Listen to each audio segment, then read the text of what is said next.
So this is what we're going to be taking a look at today, which is just fundraising methodologies. A lot of our programs are starting new fundraising cohorts this year, so this is going to be relevant for some programs for the first time, and for other ones, more of learning from past experiences and building upon what they've done in the past. And so the point of this one though is to primarily discuss different opportunities for it. It's not so much just like the activities and the materials directly in the curriculum, although I do go through the breakdowns that we have.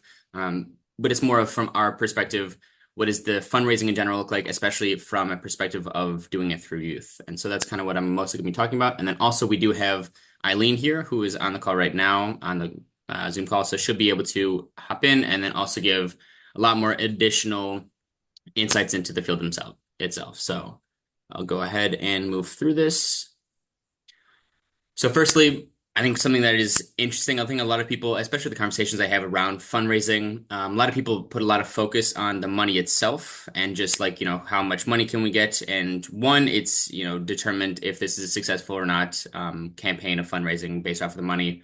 But a lot of people, I think, put a lot of focus on, how much are we making on this and how much, and a lot of it does almost as a byproduct in a way that a lot of the money comes from good relationships. If you get people to care about your mission, if you get people to want to join your approach and your objectives, it is going to be a lot easier to, as a byproduct, make that money rather than just asking people directly, can I have some money? Can I have some money? And you'll see that in a lot of different approaches to fundraising are some version of we can provide you with other information or excitement or interest or other services or things like that, whether it be, silent auctions. I'll talk about that later, where there's an in-between moment of something that you're not just exclusively talking about the money, but a lot of it does come from building and maintaining relationships. And that's really central to not just a fundraising campaign, but the fact that we have recurrent fundraising campaigns for each individual affiliate each year. Obviously, it's going to be the first year for that first one, but after that, every year is still built upon that previous year. And so it does look like a different model each year. And that's where that snowball effect of growth comes from.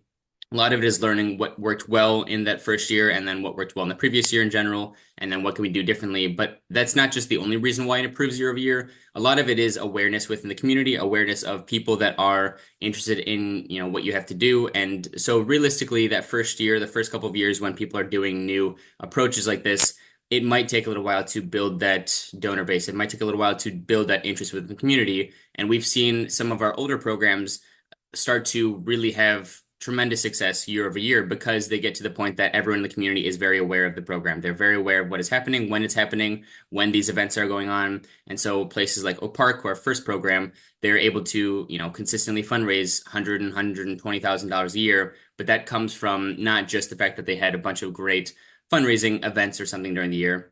A lot of it is, though, this built year over year relationship where you can go and say, let's do what we did last year and something else. Let's maintain it and go through that for the next time. So that's what a lot of it is. And so it's never going to be the initial, first round that is going to work out well. It does require a little bit more building and creating that process in the background. The four fundraising major approaches that we go through in TPI, the appeal letters, the major asks or personal asks, the grant writing, and then the fundraising events. This is what in their senior year, the cohorts will be broken out into different committees for. Obviously, everyone does do the appeal letters, but this is an interesting thing that's going to be kind of how we structure a lot of conversation going throughout for the rest of this time that I'm talking. And then, Eileen had mentioned also, but that it is important, as you were saying before, about the importance of diversity. And if you want to mention a little bit about that, go ahead. Yeah, of course. Hi, everybody. So, one of the sort of adages of a healthy fundraising entity is a very different. Can you all hear me? It's a little bit quiet and a little spotty like that. It's cutting in and out a little bit. I know, I apologize. I'm at a Whole Foods. Okay, is that a little better? I'll talk a little. Yes. All right. So, a healthy fundraising office doesn't rely on, right? You've got your individual donors, which will for TPI affiliates and the major asks that are already within the community. The grant writing is really important, but like to be the sole donor to any sort of nonprofit. They like to see that it's a diverse effort. As far as events go, this is going to be where probably we'll for our students because this is peer-to-peer giving. This is sort of high energy, high level. You get to know right away if your team is winning, if you're doing some sort of friendly competition. But your revenue stream is, the healthier you are and the healthier you're going to pass on the nonprofit for. I think you cut out a little bit there, but yeah, exactly. I'm not sure if it was See if just I me can get though. on a different No, Wi-Fi. yeah, it was cutting out about every third word. So I Okay. think Yeah. Well, no worries. We'll have Eileen be able to continue in a second. But yeah, that's basically I exactly think, what it is. Eileen, you're like me. You like to move while you talk, and every time you move, it kind of cuts you out. So if you can Okay, freeze sorry, I'll yourself, try to get on a then better network. No worries at all. Yeah, so then I'll be going through a lot of materials, and then we'll also be able to use Eileen a lot when we start going through a lot of the questions that we have, and asking for kind of more, direct representation of what it looks like in the field. And so I'll go through some more of these information while she's going to be able to get that figured out. The TPI fundraising committees are how we go through a lot of the fundraising in the year for the seniors. So they wind up starting with this case statement committee. Then they also have the personal ask committee, the grant writing committee, and the fundraising events committee. All of these are oftentimes happening at the same time, or where the students can hop from one to another one. But the point of it is that these are all happening at the same time. And kind of to the point that Eileen was just making is the fact that no fundraising campaign is ever going to be exclusively one approach. It's never just going to be let's have one event or one something. You really have to diversify. You have to have different approaches to it because there's just going to be different amounts of success that you're going to have in different areas every single year. And so it is good to have, same way you have an investment portfolio, you have a diversified portfolio, same thing. It's going to hedge against the losses that you could potentially have, or going to be able to protect you that you do have this diversification, and then also allow you to find what works best for you specifically. And so in general, in preparation for the years, I think there's a few things that is going to be helpful for all the program coordinators to do, just be aware of at least. Firstly, when we're going to talk about all of these a little bit more in depth in a second. But the point of it is, firstly, for finding adults for the donor asks or the personal asks, the major gifts, a lot of times I talk to coordinators that really get focused on the idea of, who are the big hitters and what it means to be a major donor. It is not something that is going to be, objective. So it's going to be different for every single organization. It'll be different from every single affiliate, what they determine a major donor to be. So that could be a $500 gift, that could be a $20,000, that could be $1 million, depending on your organization. The point for our program and also for a lot of these approaches, you do not need to worry about finding adults that are willing to, give large amounts of money for these. Focus primarily on the fact that the adults are willing to critique the pitches and at least sit for the pitches and listen to them. Because realistically, what you're going to see a lot of is if you ask for money, you'll get advice. If you ask for advice, you get money. What will happen almost always is that you have someone sitting down and you see the way that the students go through their presentations. You see the maturity and the genuine care and passion that they have for what they're doing. It is always going to be a fact that they're going to be impressed and they're going to be willing to do more than they initially had said. So if you lead the conversation with, hey, can you sit and, get talked to for money, it's just going to feel a little bit abrupt and aggressive. But if you say, hey, we're having these donor pitches, we'd love to have you sit on one and be, the person that they pitch to, give them feedback. And, obviously they're going to be asking you for money. You make that clear in the initial conversation, but it should not be the focus of that conversation. Also, make sure that you identify some funding organizations in advance for grants. Some of the work that the students will be doing are finding the organizations that they can write grants for, write grants to, but also have some in your back pocket that you understand what that sector looks like, because that's not really the educational piece or the piece that we want the students to be focusing on. We don't want them just to be spending a lot of time Googling and looking through all of this stuff that we could do in advance. If we want to, we can create a small pool in advance and allow them to do that at a later point. But that's a little bit of preparation you're just going to do in advance of that situation. And then also research local fundraising events that are happening in your community. It's good to be aware of what else is going on. You don't want to be doing a fundraising event that students get really excited for and only to find out that oh, some other organization always already does a version of this. If we have some idea like, oh, let's do a Thanksgiving 5K, and you find out there's already two or three happening in your community, it is not going to be fruitful. It is going to be a lot of work for just really no reward. So just be aware of what's going on in your community so that you can better prepare for what the students are going to want to do at that point. So now I'm going to go through really briefly each of the different four ones that I mentioned earlier for the fundraising approaches. And then Eileen, you'll be able to also hop in for some of these as well, Right. because I know that you had some thoughts on these. Firstly, for the appeal letters, the purpose basically is just to engage the personal networks of participants.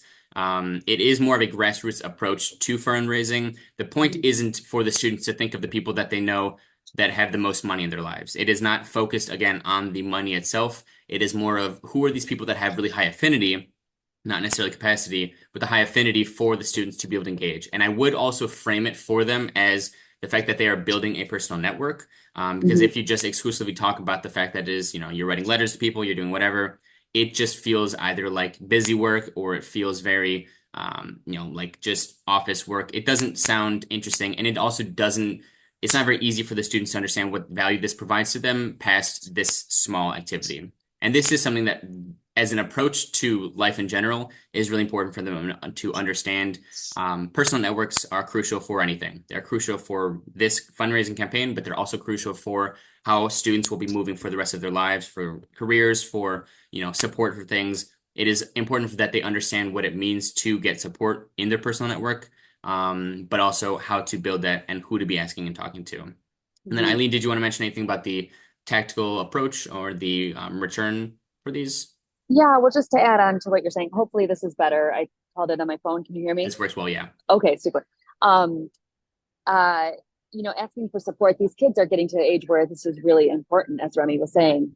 They're going to be asking for, college recommendations. They're going to be asking for job support. So the idea of getting them really comfortable with this ask, with this very small tactical letter, kind of doing the heavy lifting. But they're the ones that are approaching the people, putting their nudge notes on the letter, saying, I'm putting $50 of my own money into this. I hope you'll join me, kind of thing. It's really, really important. Back to what one of the first things Remy was saying, people give to people. One of the things I always talk about is, one of my sons, who's in the first cohort of Glenbard West's newest affiliate program. They're asked during wrestling practice, for example, to send out a text to 10 people asking them to support a very wealthy program in a very wealthy school district. And it drives me crazy because I don't think that my parents in Cleveland, Ohio should be supporting that. But I do think that, all of my children's, 14 of their cousins that are their age will support them in something like this, because this is really something that's not about wrestling. It's not about new mats or new helmets, if you will. It's about really understanding and learning how the nonprofit sector works and why it's so important. Um, so this is relatively simple. It's relatively quick.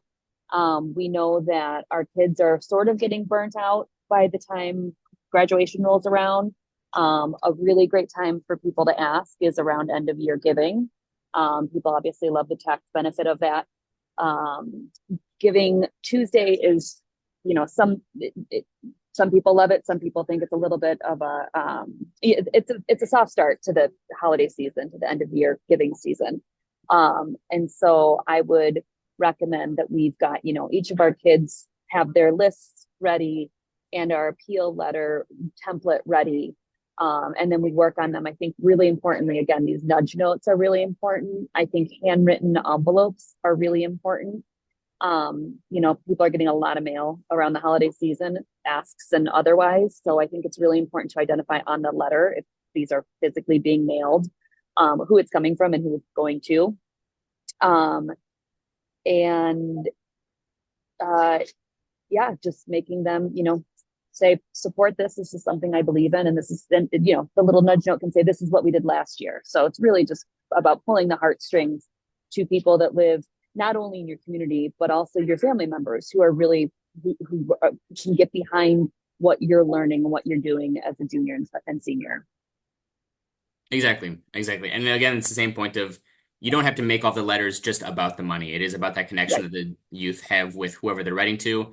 And so the better that they know the person that they're writing to, or the more specific that they can make it, the better. So if you say, like, hey, Aunt, Gina, whatever, I took your advice and wanted to pursue more of my interest in this thing. Now I'm in this program. Would you want to support me on this? That's going to get something that's a lot more supportive rather than just saying, hey, can you donate to this program I'm in? So a Yeah. lot of it is that personalization, but understanding why they're doing it more than anything else. I I do wind up also seeing a love, lot of questions about the appeal letters in general, and a lot of it is also going to be framing. So I'm going to talk about that later as well, of what the framing of this approach is, what it means, and how to get students to be a little more interested and understanding of what the process is itself. That isn't just literally, let's do a bunch of letter writing.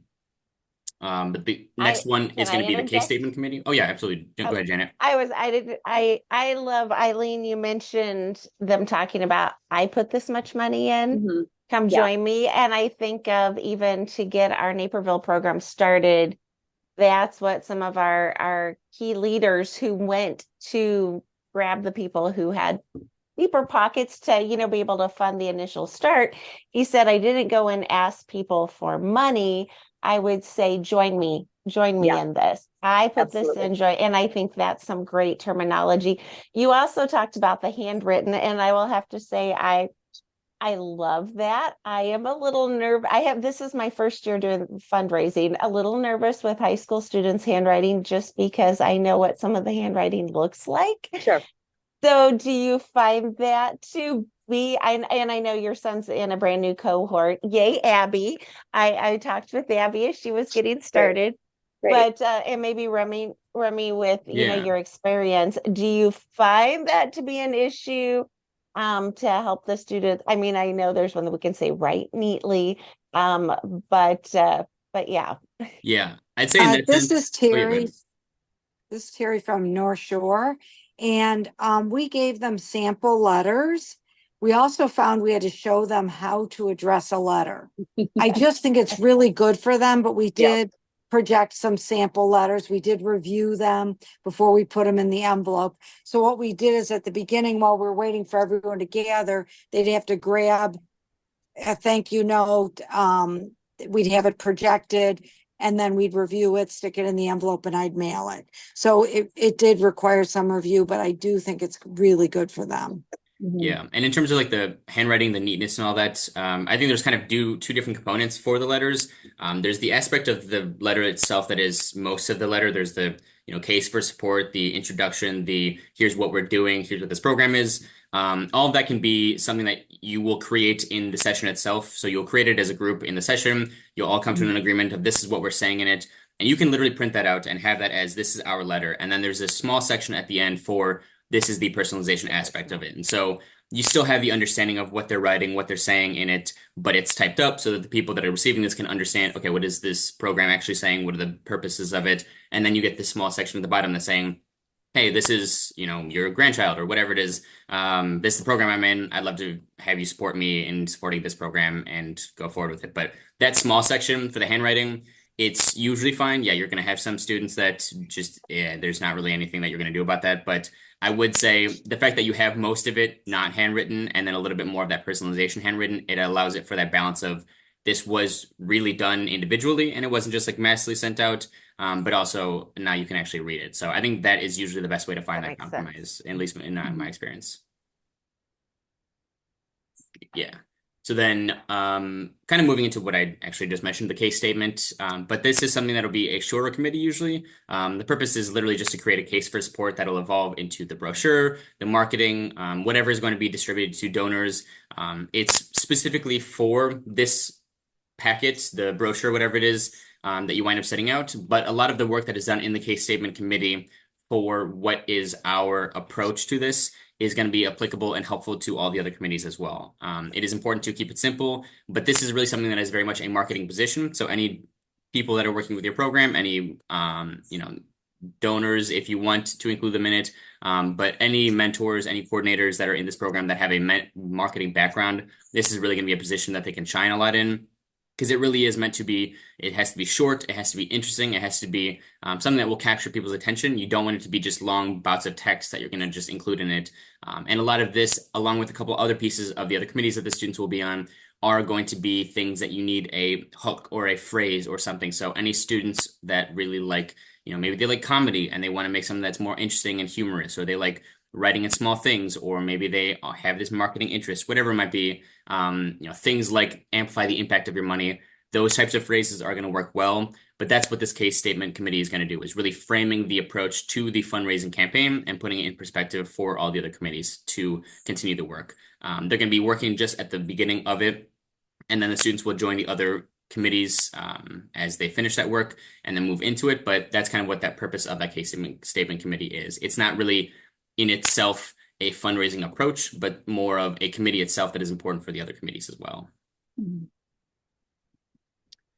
So then the personal ask committee, this one is also a pretty big deal within the programs themselves, just because this is something that requires a very specific set of skills from the students and a specific set of confidence. And it's this type of thing that is the reason why we generally don't start with the fundraising the first year that the students are in the program, and have inverted the program to be grant making first and fundraising second, are things like personal asks. And these things that they have to be comfortable with sitting in this space and being that direct with making that ask are really difficult if you don't have that backing of, understanding the sector or understanding the work that you've done in grant making, or why fundraising exists in general. A lot of that is required to be able to go into these meetings and say, I need you to support this program, because if you don't have that, it's going to make it a lot more difficult for you to actually ask someone in that way. And so that's what the purpose of this is really just to have individual donors.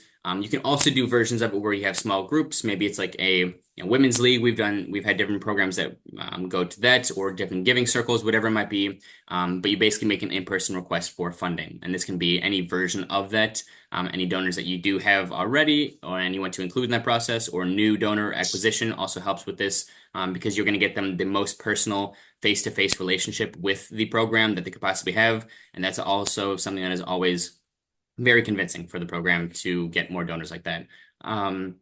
Also, an interesting part of this could also be to find donors or people that have commonalities with students.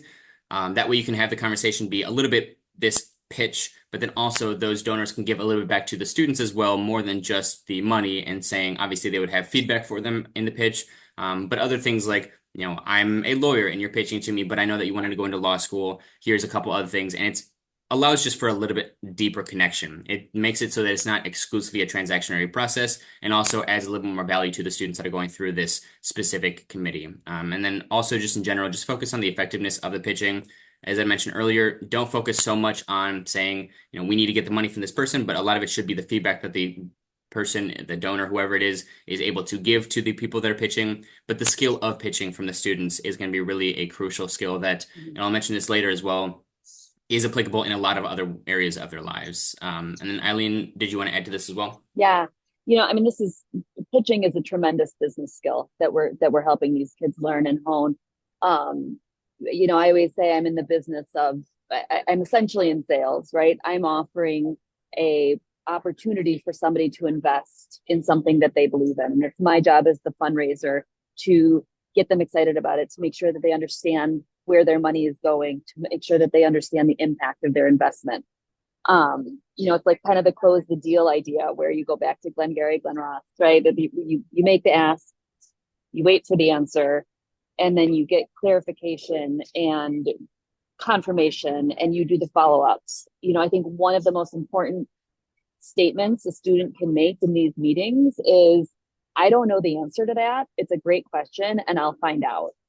And then that's part of the follow-up process. That's part of the stewardship process of, you asked yesterday how many affiliate programs there are. And I stumbled over it, but there's 14, and actually in 14 in all this entirety have raised X amount of money for X amount of. So, it's really important to be very, especially for these kiddos, to just feel comfortable. They're not asking for themselves. They're asking people who have already been vetted, right, by the adults that are connected with the program, to make an investment, to make an investment that they believe in. So that's it's a pretty narrow skill set. Not everybody's going to be comfortable doing this, but those, kids that are looking forward to a career in business or sales, this is going to be a really good technical skill for them to hone here. Yeah, absolutely. The next general category for these committees is going to be the grant writing committee. which obviously is more selecting the prospective grant making sources and identifying them, looking for what other foundations locally or in a larger geographical area might be interested in supporting these types of programs, and then writing these actual proposals requesting funds from these organizations according to whatever guidelines they wind up having. This is something that you'll have to discuss how to find the grants with students. A lot of this process is understanding what this looks like in general. So it's not just that you're going to give them, here's write these grants and do this. Even if you do already have these organizations picked out and you know that these are grants that you can apply for, you still do want to make sure the students understand, what does this look like? What are you even looking for as someone that is requesting money? What are you looking for? Are you just going to Google the word grant and find whatever pops up? Or are you going to go through and understand, here's what we're looking for and this is how this works? But then also you want to make sure that the students understand what they're writing, but also why they're writing certain things. So you could obviously tell them the template. A lot of the time, they will have very similar things to be saying to each individual grant they write. A lot of it is going to be the same approach. You might be using the same mission statement and the same objectives for it. But the more important aspect is, why are you saying what you're saying? Not just the fact that I can just be the person technically submitting things, but what are these words? Why are they important in this order? And what is it what is someone that has a lot of experience in grant writing going to be able to know better about the process than someone that is just doing this for the first time? Yeah, go ahead, Janet. Do you find that because we're actually submitting a grant this Friday, we haven't even met for session 2, but it was because the mentors knew there was a grant that the students had a potential. There was like a meeting that had to be attended in August, so one of the mentors went to that, and so we're like totally building the plane while it's flying. However, I am also, and it's been fun learning. And that's what I told them. I said, whether we get money or not, I mean, getting it is nice, but I said, think of all the things you're going to be learning that you can use. But what I'm also learning is, because we operate underneath Kids Matter, and I think almost all the programs operate underneath an entity, we can't actually submit the grant. Kids Matter has to submit the grant. So it's a lot of Kids Matter information. So as I told the students, we started going through the application so they would see it. And it was cool too. There was actually a PowerPoint online that told, here's exactly what we'll fund, here's what we won't fund, bum, bum, bum, bum. And even for the students, because they won't fund fundraising, so we had to talk about, okay, so we can't, but we're kind of we're asking for funds so we can give them back to the community. Right. So even with those pieces, it was still good learning. But I found that in the end, so much of the information has to be filled out by a Kids Matter person who has some of that deep knowledge of, this is what we say here. So actually, we have a meeting tonight with the person that Kids Matter hires for grant writing. But then I'm kind of thinking, okay, down the road, which I'll find out, does it mean all of our grants we really need to meet with Barb, which is a realistic, I think, learning experience. Mm-hmm. But have you found that to be true with your other affiliates when they're going after these grants, or should I think otherwise? And then I'm looking at the timing, because they talk about kind of the grant life cycle, or maybe it's not life, but the timeline. And I think it's our time when we hit that content is not in line with when grants are usually open for applications. So kind of this is my first time through with this piece. So what have you learned, or what words of wisdom? Yeah, I'd say a couple things with generally those grant writing approaches. To your point, pretty much every one of the affiliates is going to be under some other organization, some 501c3 that's able to request those types of funds. And that's honestly going to come down just to what the grant itself is going to be asking for. There are, I will say, a lot of grants that will say things specifically like, we do not fund,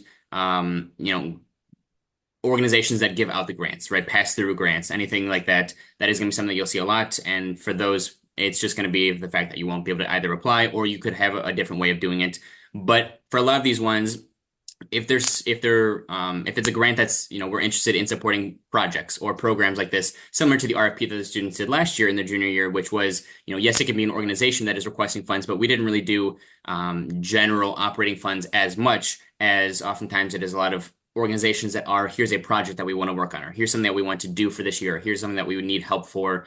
And it's going to be the same basic approach for a lot of the organizations that we request grants from now, which is, yes, we are technically under some other heading of Kids Matter or of some other nonprofit organization, whether it's a community foundation, but we're requesting funds for this program specifically. And if the grant is saying we want to support projects, you want to know as much about that project itself rather than, are you supporting a community foundation in general or an organization in general or something that they're doing specifically in their work. And so I think there's going to be a difference that you will find for a lot of the grants. The wording is going to be a little bit different and the asks are going to be a little bit different, but I will say that there's a pretty good split in terms of what they're requesting and how that plays out depending on who your, larger umbrella organization is. Also in that sense, yeah, I do think that there's definitely different grant cycles. Some grants are going to be more fall and spring based, and some are going to be just exclusively during, one time of the year. I will say that there's also some aspect of it might just have to be personalized a little bit. Know your community as best you can. So if you do wind up seeing, yeah, we have a lot of grants that are going to be finished by the end of November or something, and we don't get to that material or really have that much work for the students to be doing until the December or January sessions, whatever it might be, it might be a good idea to shift a little bit more of that just up front to say, here, we have to have some type of conversation about this really quickly, or we have to, do a little more of this work up front. And if you do need to have some type of a special session, sometimes we've had different affiliates that say, let's have a quick Zoom call with the affiliate or the students that are on the grant writing committee and say, here, this is what we're doing. This is what we're talking about. This way we can get all of you to do your own grant and we can get, 4 or 5 grants written in this short time frame rather than all doing it as a group. That might be the case. I'd say overall, most of the things are pretty split and different for all the different communities. They just look distinctly different. But yeah, I'd say it's definitely something to be aware of is just what are the asks and what are they asking for, and what is the time frame for it. But it seems hard to have something that is like ubiquitous for here's what it always looks Right. like, here's what the trends are. It's just kind of matching what it is, if that makes sense. If I can add here, Yeah. I think the grants that these kids are, or the foundations that they're going to be mostly approaching fall under 2 large buckets, the community foundations and then family foundations. And so, the best place I think to you all know, your kids know who the food pantries are and the children's resources center groups are. Look at their donor walls. You're going to see, 5 or 6 organizations that are supporting all of these, nonprofits in your community. And then you build that conversation with them. They also know the fiscal agents, right? So, this goes back again. Yes, there's clearly guidelines, there's standards, there's deadlines, all that rigorous sort of tactical stuff. But largely, these foundations are going to be really willing to come to the table and chat with the kids and chat with the fiscal agents and make sure just everything's buttoned up. As far as family foundations, that's just quite literally knowing that your neighbor has a family foundation. And for some, that's typically a relatively easy grant to write. And as long as you're connecting with the fiscal agent to make sure that the language is there that says, DuPage Foundation is the fiscal agency for this program. People are, this is a lot. We're not going after like Gates money or road money for this. This is local people who are going to be really excited about this program. Yeah, and to also build something else that Eileen had for the slide in general, the grant writing approach is also going to be something that definitely is a year-over-year process. It is not the same with an event that is going to be, hey, we planned this for 2 months out, we execute it and we do that and that was it. It will be a fact that, maybe we don't get it this year, but they say, hey, here's a conversation that we would like to have with you, and this is what you need to change for next year, maybe be able to reapply. Or this is something that we just have to be aware of every year. And the programs that we have that have been operating for a long time do wind up having a couple things that every year they're like, we know that this is something we just have to, right off the bat get started on, or this is something we want to hit every year, and their deadline is in October. And so we start the session off by saying, hey, this is something we have to do real quickly, and then we'll get to the other materials. A lot of it will be this long-term cycle of, we're not going to bet all of our eggs on this one basket, but this is something that'll be definitely contributing for the longer term prospect. So I think it's kind of a balance of, how you approach it and also the fact that you will just sometimes take it as a learning experience and say, okay, we didn't get to this one, but we missed this one, but do it again next year. And then the last category for the committees for the students to be doing fundraising is going to be the events committee. And this is going to be the one that is also going to be probably the largest for two reasons. One, because this is the one that takes up the most time out of all the other committees. The personal asks is pretty close to about the same time. But again, it's the largest one. And also, this is usually the one that students are really interested in. It's exciting, it's interesting, it's events. So you'll get a lot of students that are interested in this. But in terms of what it actually means to put on an event, to execute events, and realistically also what fundraising events look like, a lot of students aren't going to have a lot of understanding or experience with that.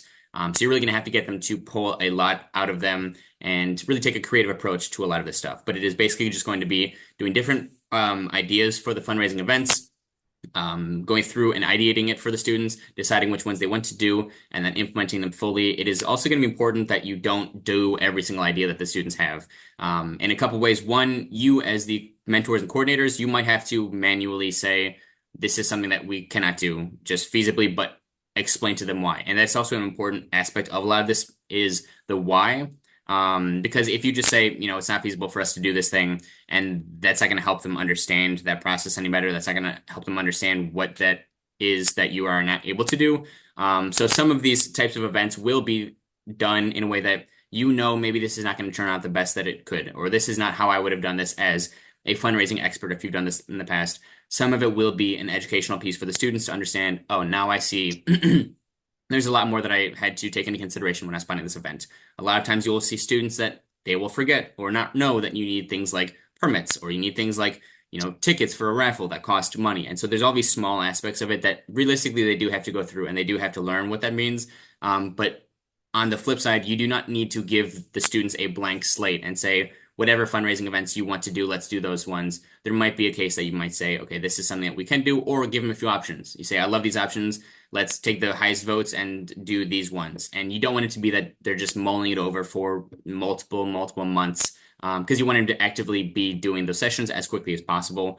You want to get to them as early as possible, also because one, obviously in different parts of the year, it's going to be different for how effective you are at putting on events, but also the students are just not going to be as engaged as they get closer to that end of senior year graduation point. So April, May, it's really hard to put any type of events on at that point. So you want to get as much as you can early, especially for the planning process. Maybe you have the actual date of something in April, but if you've done all the planning up to that beforehand, that's going to work a lot better for you. But it's also going to be a good idea to have different subcommittees for each small event. Maybe have one large background event that you do for the full year. That is your big main year thing. And then also a bunch of different small versions of events that maybe take a few weeks or a month to plan at a time, maybe 2 months, whatever it might be. But it is good to have a couple of these different ones going at the same time, likely because you are going to have all of your students or a lot of the students interested in doing this as well. And then Eileen, did you want to add to that? Yeah. Yeah, I have a couple of thoughts on this. I actually was speaking with Kate this morning at DuPage Foundation, and as the fiscal agent for West, she said we need some leads, we need some runway time, right? And so, if you're working with a fiscal agent who already has systems in place, like a bid pal, one cause, greater giving, you want to make sure that you really understand from them what their role is going to be, how much they're going to let you have control over that. But they're certainly going to need some time to help process this, to help you guys figure out what is feasible and what's not feasible from their perspective. We were talking earlier about if everybody does a turkey trot, don't do a turkey trot. I think in addition to that is knowing sort of the cadence of your community, right? The gala season is very short and very competitive in some of our towns. Because there is a finite number, there's a finite number of revenue out there for these nonprofits. But, just being cognizant of obviously avoiding homecoming, avoiding prom season, avoiding other, avoid the Morton Arboretum's major gala if you're doing something like that. I think one way to sort of mitigate that over touching, that sort of donor fatigue, is for the kids to have a really good emphasis on peer-to-peer, right? Asking your classmates to donate, having penny wars or bake ups or whatever it is that we can think of things that are high ROI, but you're essentially, asking for that family's contribution via the kids versus asking somebody to dress up for the fourth time in 3 months for a gala. So I think peer-to-peer fundraising is going to be a very strong tactic. And I think the kids will be really competitive with it in a fun way. Yeah, and I think that's also a really good point is the fun aspect of it. And you're talking about Eileen, donor fatigue, and I think some of that is also people. It's not that people stop spending money if they're not donating their money, and I think that's something that a lot of times it is helpful that there's also a lot of events, especially that students wind up realizing as they get into these programs, they don't realize how many things are, fundraisers, how many things are for nonprofits, how many things in general are nonprofits. And I think that's a good thing to make sure that they're aware of because, there's a pretty good list of different ideas that you could go with for the students. But there's also a lot of different types of donor events or different activities that you could have the students host that are for donations and are to raise money. But if people aren't necessarily perceiving it directly as this is just asking me for money and I'm tired of going to another gala that's going to ask for another, $1,000, whatever it's going to be. But if you're going to an event that, I went to an event a little while ago that was a baking competition and it was baking competition that the bakers needed to pay like $10 to enter and then they got to bake things. And then they also had a fee that people in the community could come and they could taste all these different bakes from all these different bakers in the community. And they had to pay, like $20, whatever it was.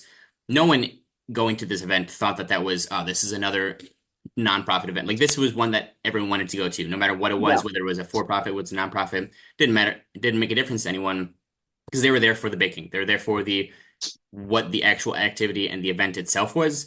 And so that's something that they wound up raising a lot of money, but it's because they were able to basically bypass the I'm asking you again for money aspect and say, okay, well then let's do something else for you. And it didn't cost them a lot. All they had to have was the space and the permits and everything that allowed them to use this large open area with a bunch of tables, but they didn't have to make the things themselves. They didn't have to provide the things themselves. It was a unique and creative approach to this. And I think that is a thing that honestly students are going to be really good at. And the fact that they don't know what fundraising opportunities there are is also going to help them because they're not going to be going and saying, let's do another version of this thing. They'll probably come into the program saying, these are the fundraising things I know. I know bake sales, I know car washes, and then I've seen, movies that they have big galas, and that's maybe it. And you can say, okay, then let's take a look at this and see are bake sales and car washes good for ROI? Not necessarily. Obviously, you have a lot of variables. You have a lot of things that maybe the weather's bad, or maybe you don't get a lot of funding for this thing, whatever it might be. Those aren't the greatest things. But if you really pull it out of them and say, let's be creative with what other kinds of events are there? How could we make this interesting? And you could have different things of, putt-putt outings. That's just like a fun thing to do that students and kids are going to like. And like Eileen was mentioning, peer-to-peer is going to be really strong with that. And it's not just a fundraising night and not just a fundraising approach, but realistically, a lot of it is also going to pull from different community connections, different partnerships that you or your students are able to make within the community. And that's oftentimes the most successful things that we've seen. A lot of the most successful fundraising campaigns that we've seen in different affiliates are from different partnerships and connections within the community, whether that be, hey, we know that we have a space that is being offered to us. Sure, that is not a direct donation and it doesn't contribute to your fundraising, but you can parlay that into making something else. You have a space, you have an area, you have whatever it is, silent auction. That's a really good example of, yes, this works very well. However, yes, you do also have to have the things that you need to put up for auction. But if you're able to get that, or maybe you have a great connection with the art league in your community, or maybe you have a really good artist that is willing to just say, yeah, I support this student in the program. I'd be happy to make a piece and you can donate it. So we were just talking about some like one-off, what individual affiliates are doing and sort of how and when to continue this conversation, post these conference calls. Oh yeah, yeah, and we can have continued conversations personalized for every single affiliate, no matter what. That's totally fine. Yeah. And that is something that we'll obviously be able to build on. But a lot of it does help from learning what other ones are doing. But that's basically what I was saying was that a lot of the approaches to fundraising, it's going to be very different in every community. What is essential or what is needed or what are unmet needs or opportunities in every community are different. And the same goes with, I think, fundraising opportunities. Like Eileen was saying, if you have, 4 different galas that are all happening in community at the same time, maybe that's not going to be the best opportunity for you. Maybe that's not going to be the best way to raise money, but there's a lot of creative ways. And I think that is something that a lot of students and youth in general are going to be really helpful for in the fundraising world is because they've never been fundraisers. They don't know the Rolodex of here's the do this one and do this one and and they're not going to do the exact same thing. So they're going to have a lot of new ideas of, I don't know what a fundraiser is supposed to look like, but what if we did this thing? Or would this be a way to do this thing? And that's going to be the best way that you can really lead through your youth and say genuinely, what are the you can even start off that session and have those conversations like, what is the weirdest way that you could think of? What are the most interesting things that you can go? And from there, say, how do we make that feasible and realistic? But what are the most interesting things that you've ever seen? And I think what I was mentioning before was just the event that I'd gone to that was a fundraiser, that was a big competition.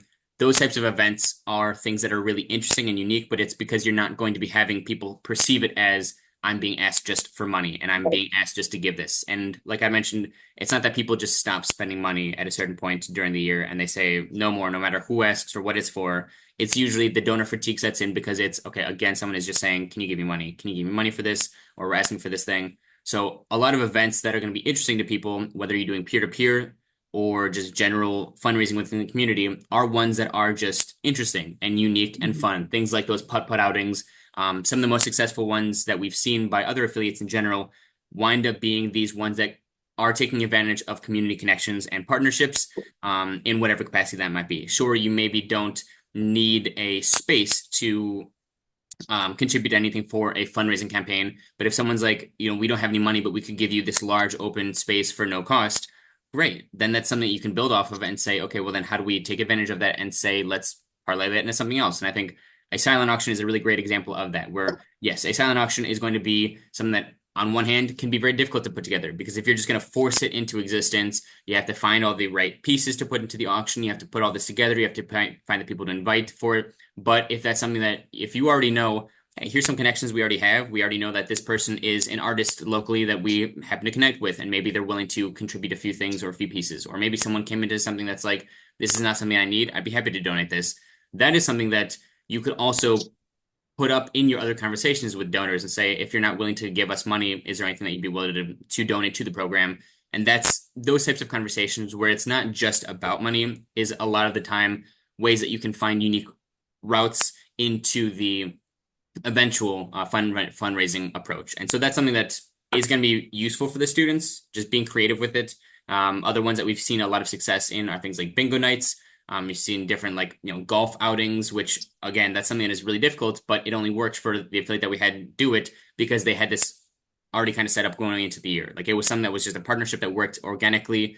And a lot of this is going to be what the students are able to do, is build these types of connections and find unique ways to not just have donor fatigue, but find out what is something that we can engage the population. And realistically, a lot of the times the youth in the community have a better understanding of what the undercurrent and what is interesting to people than anyone else. Make them know that. Make sure that your students are aware, I'm asking you to do this, but I'm sure that you're going to be able to come up with ideas that I'm not. I'm not asking you rhetorical questions about what are some good fundraising strategies or approaches or thoughts that you have. Genuinely think you all are going to have a lot of ideas I'm not going to ever come up with. So what would you all like to do? And the session that I was in a couple weeks ago with our Evanston cohort, there's a lot of ideas that the students came up with that I would never have come up with. I had no idea that this would be something that would be able to be a feasible approach to fundraising, but they were all on board for certain things. And especially if you're doing peer-to-peer, that age, you need people that understand that age to be able to do that. And so a lot of that is going to be what it means to do these fundraising events. Some are going to be smaller, and you can have one larger one that's an overarching yearly event that takes a lot of planning and input. But if you can do small ones while you're doing that larger one, it's going to make for a much better and much more effective fundraising year, and really just respond to what is exciting to the students. It's going to be very difficult if you say to the students, here's something that is a good fundraising event. And if they don't care about it, if they don't want to put it on, they're not going to put all their effort and care into marketing it and to putting it out there and making it unique and interesting. But if it's something that they're really excited about and they're dying to put the work into it, that will, one, keep them engaged longer during the year, and two, that will get them to do more for the event itself. So that's kind of a balance that you're going to have to find, is what is educational and what is realistically feasible for them to do. But also you do have to say, I'm going to expect you to step up to the plate for this. And I know that you all can help plan this. I know you can all go out and have these conversations with the people in your community. You're just going to have to do that. But that's going to be a way that you'll be able to find a lot of success with those fundraising events for the students. Now, this is kind of what a lot of the time the challenge is it's weird for a lot of coordinators, especially because you are maybe doing fundraising. However, it's not that you're doing fundraising for the program. It would be one thing if you're like, I got to go find ways to fundraise, but you have to get other people, specifically youth, to do the fundraising for you. So it's this weird, passing off of these actions and these learnings and these understandings to other people to do it for you. And I think a lot of times people get really tripped up where, maybe you do have a lot of experience in fundraising, but you go to this approach and now it's all of a sudden different because you're not the one having these conversations. You don't know how to pitch it. You have to get someone else to do it. So a couple of things to note on how to get the students to be excited and interested in doing this.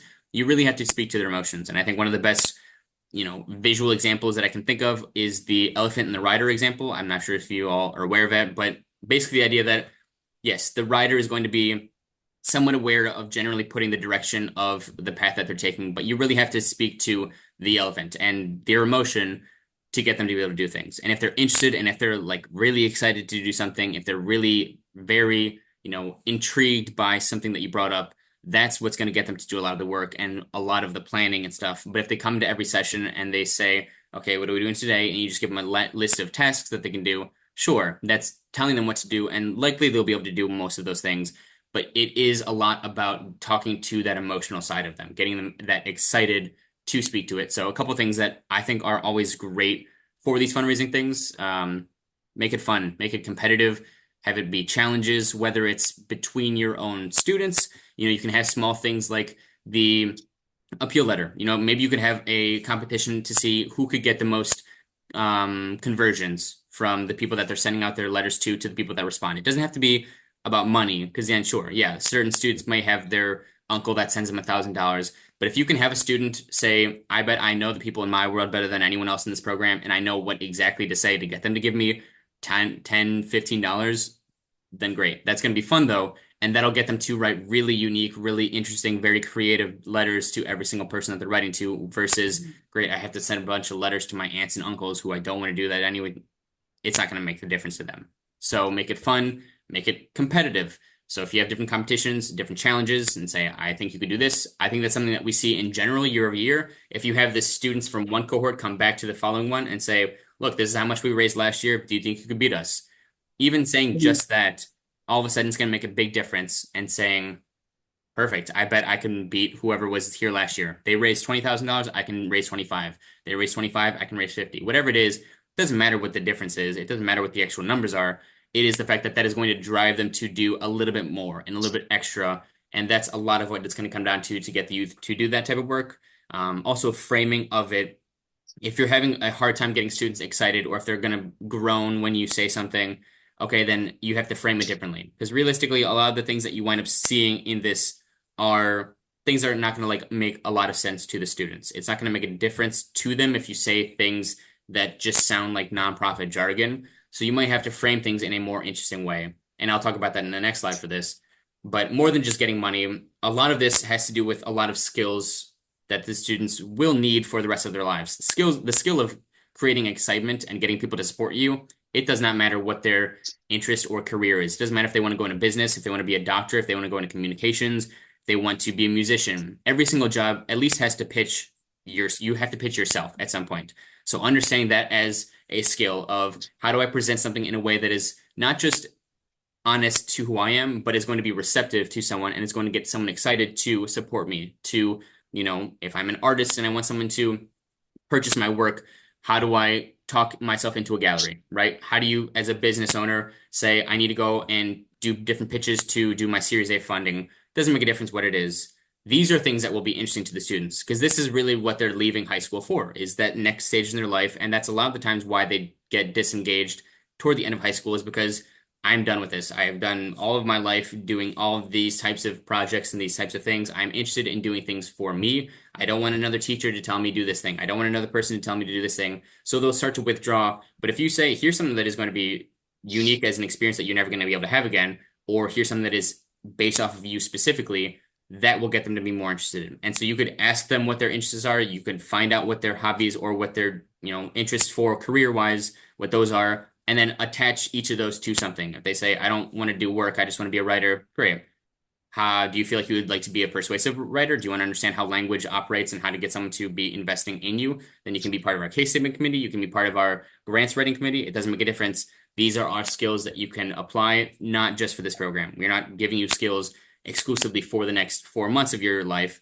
These are things that you can take with you for the rest of your life. Yeah. Remy, it might help if you pop back up the presentation. I think we lost the presentation when Oh yeah, we absolutely, yeah. um one of the I think the most important thing that I just want to reiterate here is it's about student buy-in, right? Which is why I love the nudge note that says, I'm doing this, join me in this. I would recommend having every child, every student set some sort of goal for themselves for the year, whether it's a personal goal, right? Whether it's a match, whether it's, every donation I get, I'm going to chip in my own dollar. I'm going to chip in my own $5. It doesn't have to be grandiose. Also to Remy's point earlier about, not just a financial goal, but a conversion goal, right? So sure, I'm going to try, my goal is going to be to raise $5,000, but my goal is also going to be to, solicit 50 people. I have a huge family, and what's the conversion rate? Um, some people aren't going to have big families or big, connections that they can go after. And so what is your goal as far as the time commitment, right? Are you a worker bee? Is your goal to spend, an hour or two every month or every week or whatever on this particular event, right? Because you've got the excitement around it. So it's, not every child is going to come with the same background. Um, one thing we were talking about as far as conversion is if you've got some students in your group that necessarily don't feel comfortable writing a personal appeal letters to their community and family for whatever reason, we've got mentors there that could say, what, I've got 6 to 7 to 8 friends that I think we could ask, and you can kind of do that. You can do a little bit of pairing with that. But again, it's people go give to people, and one of my favorite things to do as a fundraiser is to pick up a phone call after I've received a check or received a voicemail saying that we got a grant, we got the money, is to say, I hope this is as much fun for you to leave this message as it is for me to get this message. And it just, we're all in this to make the world a better place, and to really just honestly hone those personal relationships is going to be what gets these kids super excited. Exactly. And that's really what you have to do for a lot of this is just get them excited because they will want to do these things. These are things that they've never done before, and this is an experience that they're going to never have. But if you frame it in a very school way of just do this thing for this reason, that won't get them to be interested in it. And so obviously challenging them, making it fun, exciting is going to be one way of doing it, but also the framing in general of what you're going to be doing is going to be important for how they receive the information that you're saying. If you just say things like, we're going to do a donor solicitation list, go ahead and write that sounds just like a lot of letters in a row for someone that's not interested in doing that. And so they're oftentimes going to be saying, okay, I don't want to do a donor solicitation list, whatever that is. It doesn't mean anything to them. It has no impact on their current or future lives as far as they know. So you might have to reframe things once you say things or explain things. Same thing is going to be an issue when you have grant writing. That's just going to sound like work or something that they're not interested in. So you might have to frame things like, okay, well, if we're going to do appeal letters, it is not just that we're writing letters to people. Let's figure out for each of you what your personal network is. What that currently is, if you not just asking for money, but if you needed someone to go to for this specific set of skills or something to help someone to help you do this specific type of thing. It's going to also be the same type of thing if you are a student that I don't know a lot of people that have a lot of money. It's not about the money itself. It is about the network that you're building, the people that can help get you to places that you want to be in your life that can support you and that just have this high affinity for I am interested in supporting this person becoming whoever they want to be in their lives. That is basically what the important aspect of the appeal letter is. It's not just the money, and so it is important for the students to understand that this is, something that is more than just writing letters. And so that's going to be a little bit different how you frame it and how they receive it. But you can also do things like I mentioned earlier. You can make it more interesting. You can see, all right, let's test how well you all know the people in your lives, how well you think you can get to do this and get people to do things from this. And you'll see it in a lot of the world that students really like, and not just students, obviously, people really like knowing other people very well. You'll see a lot of videos and trends online where people are guessing what someone is going to respond to something as, or someone's going to say at a certain, when they enter a room or something like that. It's the same basic idea that I think a lot of students would be really interested in because it's just a fun game to play is I bet I know my Aunt Marie well enough to know exactly what I have to say to get her to get really excited about this. I know exactly how to connect with her. And that is a real genuine skill, but the students aren't necessarily going to think of that as a skill.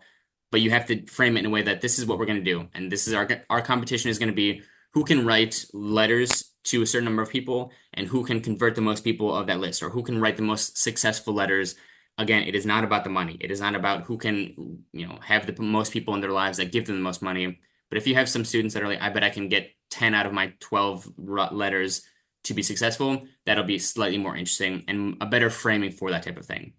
Things like personal asks, major gifts. Yes, you could frame it as this is a presentation that you give to a local community group or a giving circle, and you need to convince them to give you money. Sure, that is just kind of sounds like a presentation. It doesn't really sound like it has an interesting aspect or something that is unique or really applicable to them. They also don't know necessarily what that means, but you could frame it as like it's basically Shark Tank, right? Everyone likes those shows. Everyone likes this idea of pitching and convincing people and doing this type of stuff. But that's something that's a lot more interesting to them because they have an understanding, they have a grasp of that visually and in a concrete way. They know this is what this means and this is how it can be fun. I've seen it be fun. I've seen it be interesting. I've seen people prepare for it. I would love to be a part of that. Well, here's your chance. Rather than just saying, here's the description of the work that you could be doing.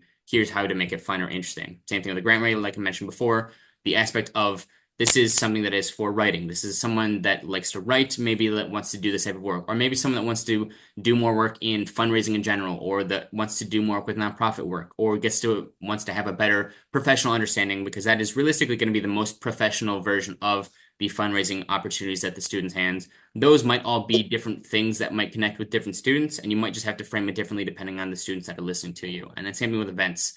I think something that you can say in one way, you could say events are, we just have to plan some fundraising events. That just sounds like something that maybe my parents went to, or something that is not super interesting.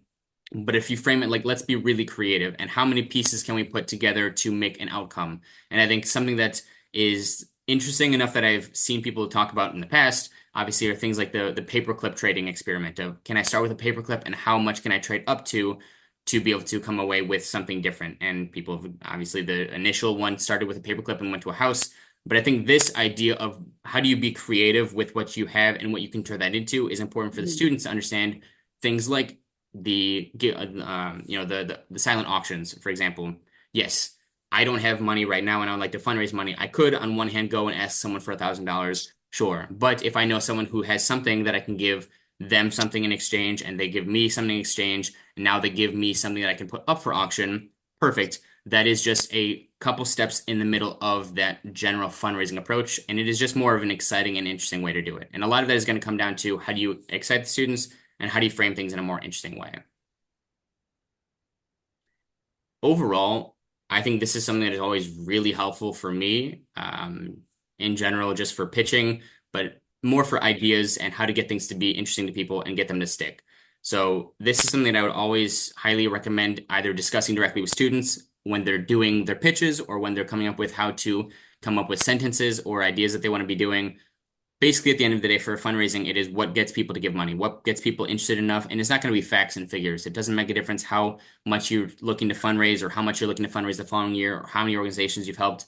Numbers are one thing, but the biggest, by far, the most effective strategy for people to be giving are stories. It is usually some version of a very simple, very concrete story. And realistically, the students being in this program, doing their own fundraising for their, the subsequent years to do that grant making, that is very unexpected for a lot of people. They have never seen that before. And if they have, it is oftentimes not in this capacity. And it doesn't have that emotional aspect to it if it's not directly to the students. And so I think oftentimes the biggest thing is to put the students front and center, really have them be the ones that are doing the talking, to do the ideating, and also have them be the ones that are the face of these events or the face of these programs, whatever it might be.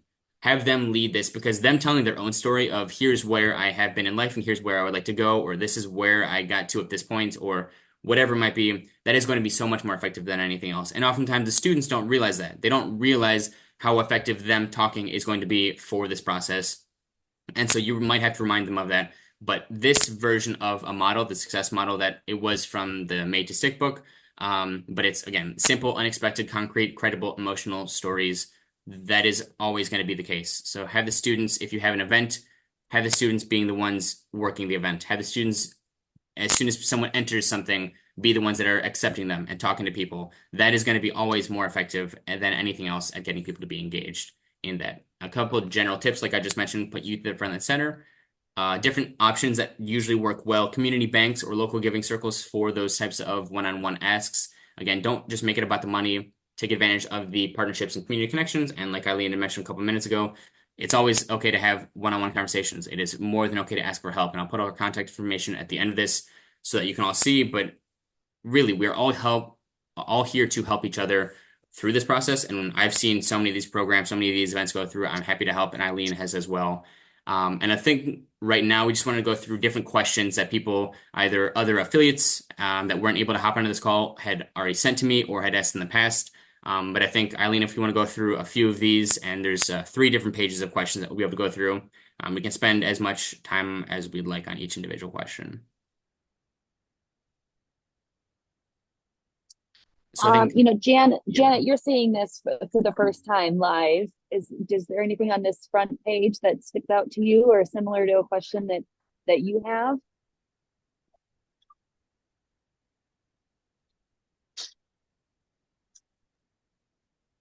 I think the first one, kind of what has been successful. I know I was snooping on the spreadsheet that showed all the affiliates and the events, and then I snooped on the websites, but it's only Oak Park's website that actually shows different fundraising that you all have done. So I was like trying to steal some of those ideas to show the students.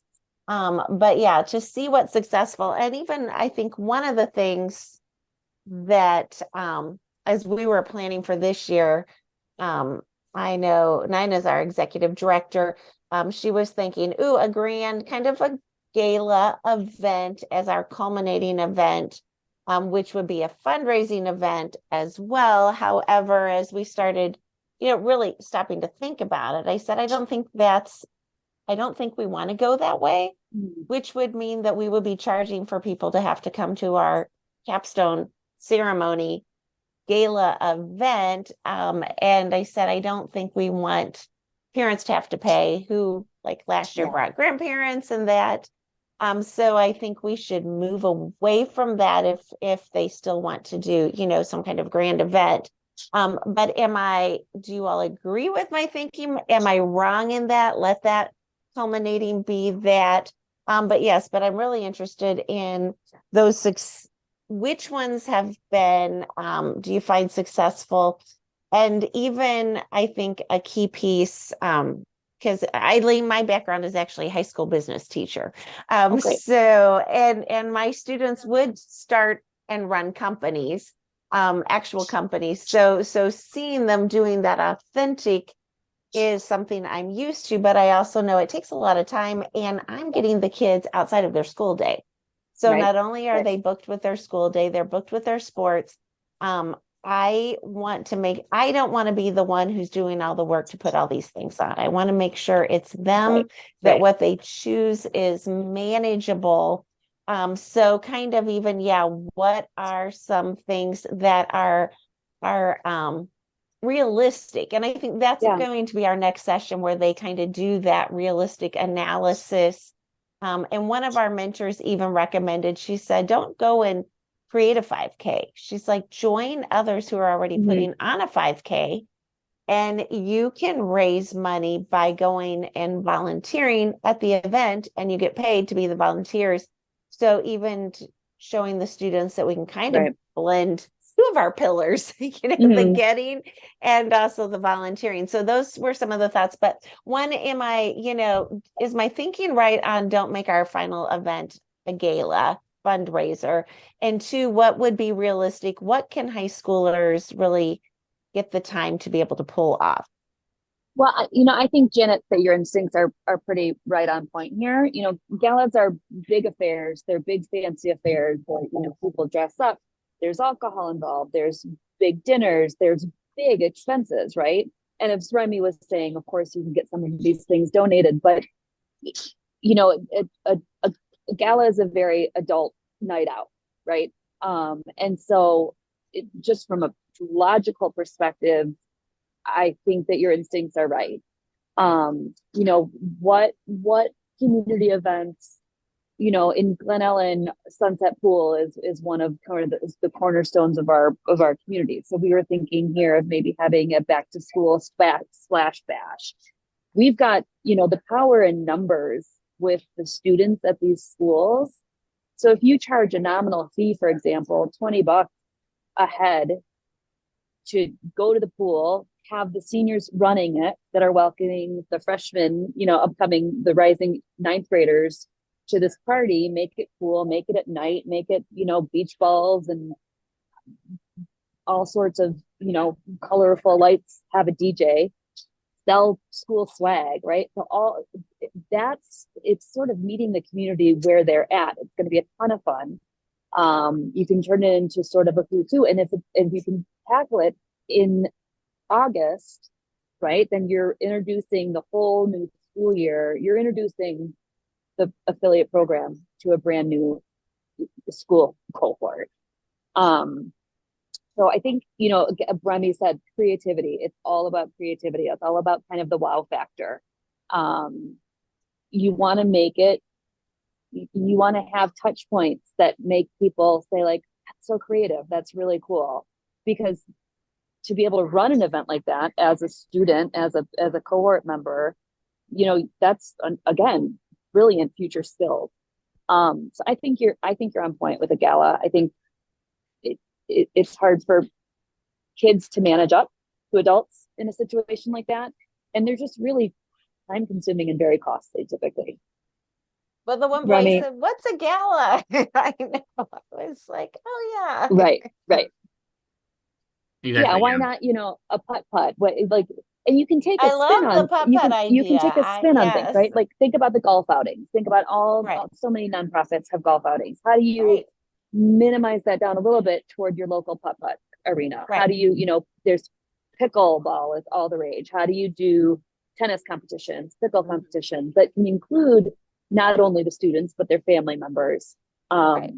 But that are, lesser in expenses. And then the fun factor, as Remy says, it doesn't feel like you're just asking people for more money. You're saying, hey, come and do this really cool thing For a for a fun great evening. cause. Yeah. Exactly. Yeah. And I think that's a good Knolls thing. and Holes in Glen Ellen is a great place for It is a little, lovely. Yep. I know, It 36 holes there. There you go. certainly is. Now, there's so many different options, and I think that's probably the biggest difference between the junior and the senior year is fundamentally the way that they're approaching their interaction with the community. I think the first year, obviously they're grant making, but a lot of it is seeing what is in the community, what the needs are, but then understanding who are addressing these needs and kind of responding in a, we would love to help you as an organization, and we would love to help you. It's not necessarily coming from internally, just saying, let's do this cause or let's do this thing. Whereas the senior year, it is entirely the opposite. Whereas it is starting with you as students. Yes, our goal is to fundraise, but it is up to you entirely for what we do, how we do it, when we do it, where we do it. Everything else is up to you, and we get to put this on. And so I think that's one of the biggest things for that transition period, but probably one of the best things for a program to find success in that senior year is to really take that extra step in getting the students to find that engagement in it. Because initially, the students will have a couple of ideas for the fundraisers. They might have a couple of ideas, like I mentioned earlier, bake sales and car washes, I think are across the board the first ones I always hear from students, just because that's what they think of first. And so at the last session I was at, I took the students through, okay, what does that actually look like? What are the returns on investment for these two types of very common things that you might see? Great. What if we charge $5, $10 for a car wash? How much does it cost to have the buckets and have the soap and have the sponges? And how much do we have for people that are out there? And how many cars do we expect to have? And so you wind up realizing, okay, that's not going to make a lot of money, but maybe let's do a bake sale. Okay, well, let's talk about how many ingredients you're including, how much time it takes to bake things, how much space you need for this.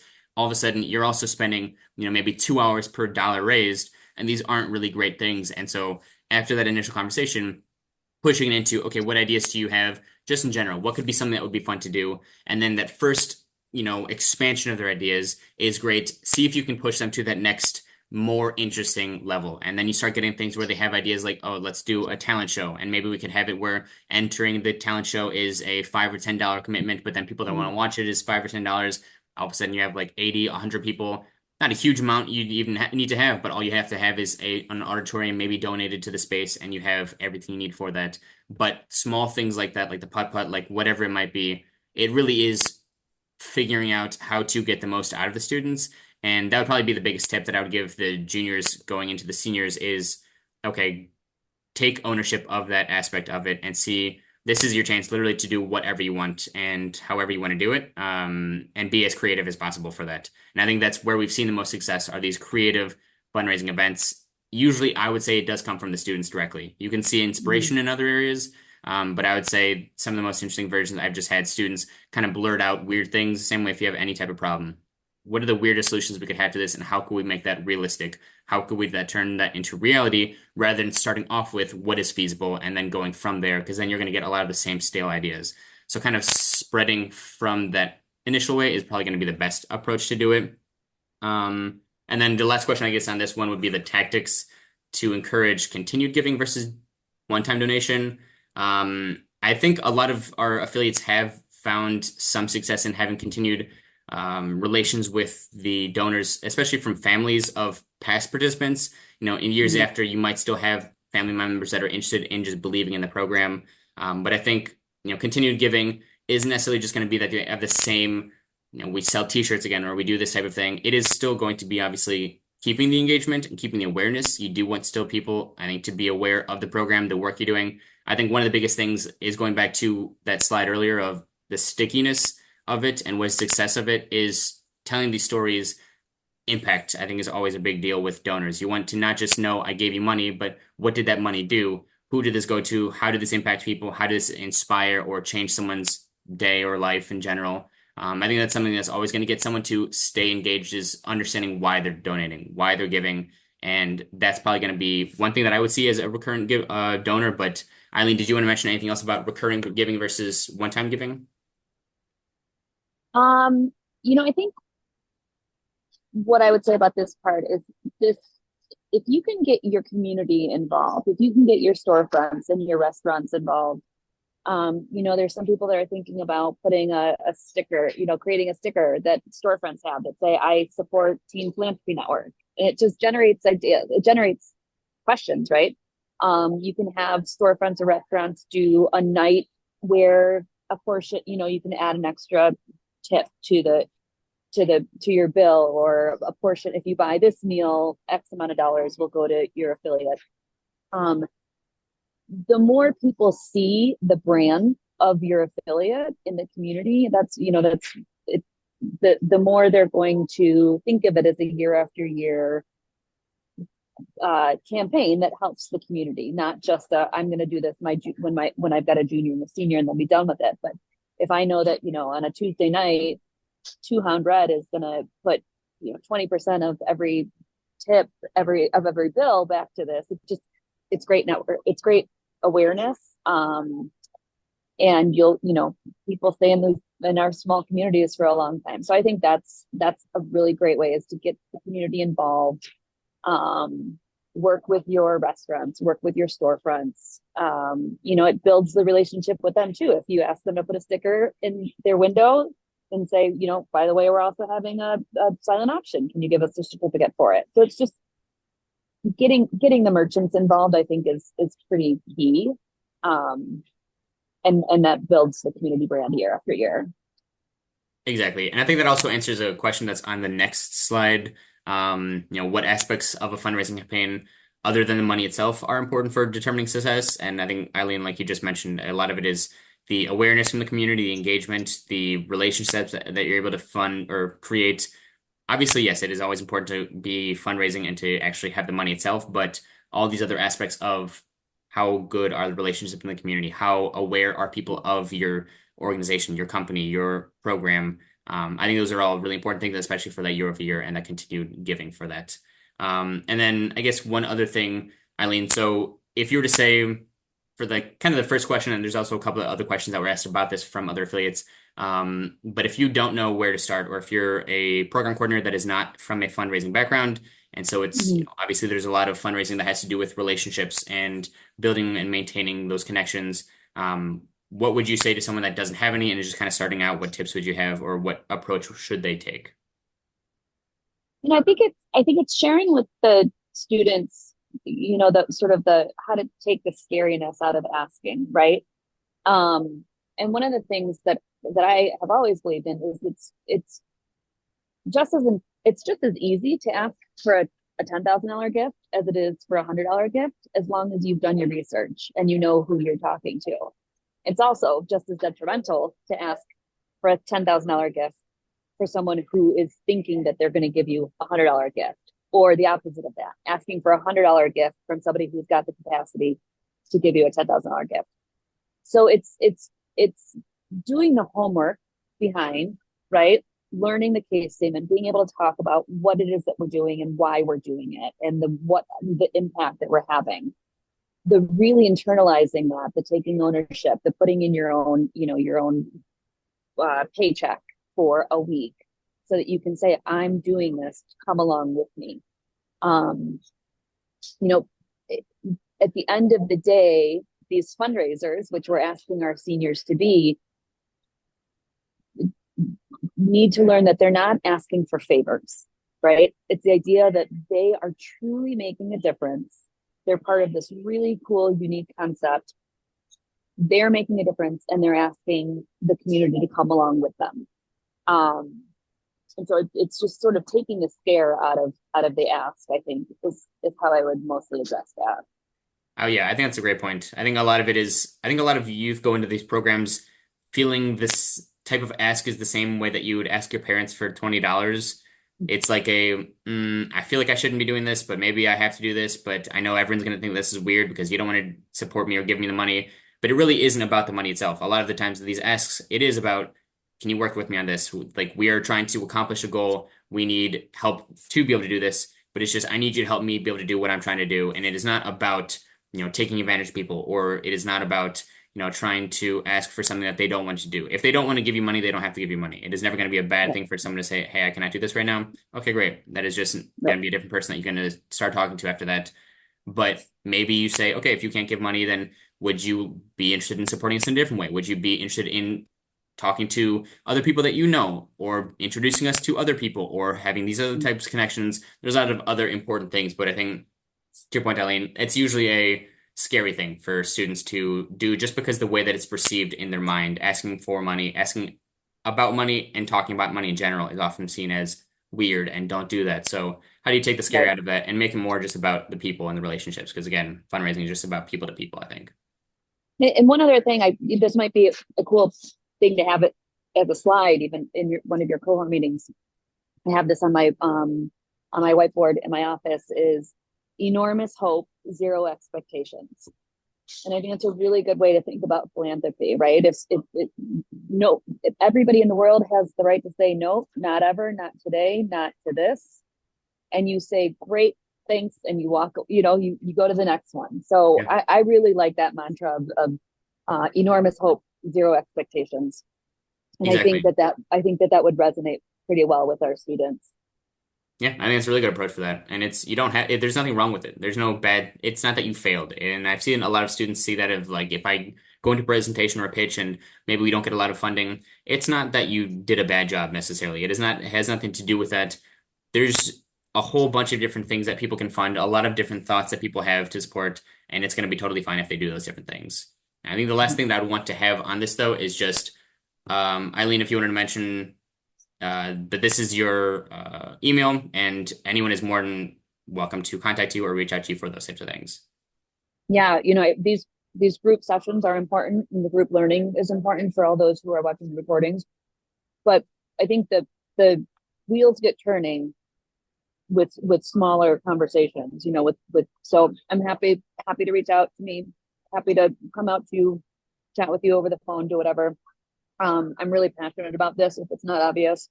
I'm really excited to have this, next generation of philanthropists and nonprofit fundraising development professionals. So leverage me as a tool, and we'll make this great. Okay, perfect. Yeah, I think that's most of the things that we wanted to cover today. Again, if anyone has any questions about anything, feel free to reach out to us, and we're more than happy to help. But I appreciate everyone and all the questions that people think and sent in. So appreciate it. Thanks, everyone. Thank you again, Eileen, and I'll talk to you all soon.